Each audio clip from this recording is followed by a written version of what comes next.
सवितुर्वरेण्यं भर्गो देवस्य धीमहि धियो यो नः प्रचोदयात्। उस प्राण स्वरूप, दुख नाशक, सुख स्वरूप, श्रेष्ठ, तेजस्वी, पाप नाशक, देव स्वरूप परमात्मा को हम पर्यंतर आत्मा में धारण कर रहे हैं। वह परमात्मा हमारी बुद्धि, वाणी तथा कर्मों को कल्याणकारी मार्ग पर प्रेरित करें। परम पूजनीय गोस्वामी तुलसीदास जी द्वारा रचित श्री रामचरितमानस महाकाव्य का ये भाग नंबर 122 आप लोगों के समक्ष प्रस्तुत कर रहा हूं। आप लोग इसका श्रवण करें और जीवन आनंदमय बनाएं। महामुनि नारद को भगवान विष्णु समझाते हैं, ये जो कुछ लीला हमने किया वो तुम्हारे भले के लिए किया, ये सब हमारी माया है।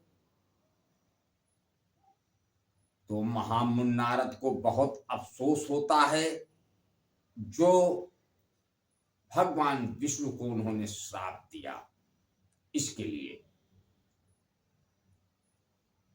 और आगे गोस्वामी तुलसीदास जी लिखते हैं,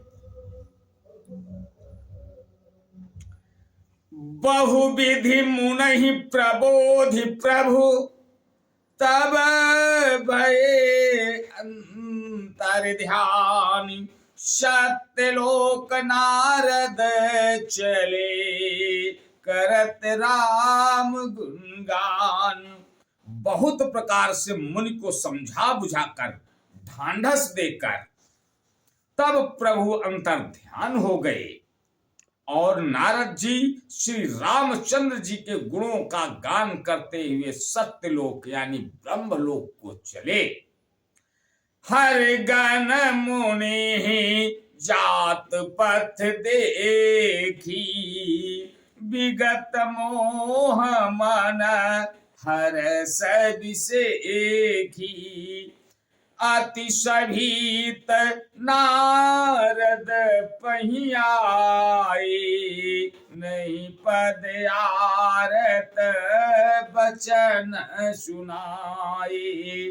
शिव जी के गणों ने जब मुनि को मोह रहित और मन में बहुत प्रसन्न होकर मार्ग में जाते हुए देखा, तब वे अत्यंत भयभीत होकर नारद जी के पास आए और उनके चरण पकड़कर दीन वचन बोले,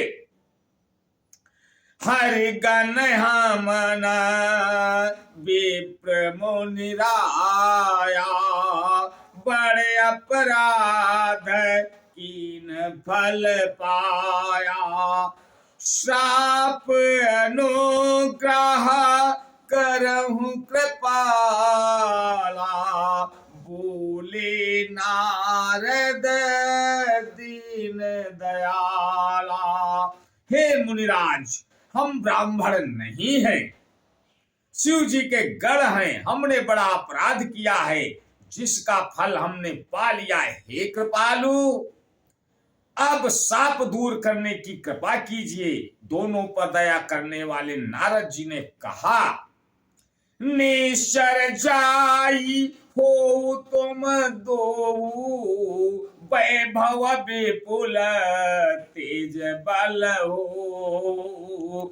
भुज बल बेसो जितब तुम जाइया धरि विष्णु मनुज तनुताइया। तुम दोनों जाकर राक्षस हो, तुम्हें महान ऐश्वर्य तेज और बल की प्राप्ति हो। तुम अपनी भुजाओं के बल से जब सारे विश्व को जीत लोगे तब भगवान विष्णु मनुष्य का शरीर धारण करेंगे। समर मरण हरि हाथ तुम्हारा होई मोको तन पुण्य संसारा।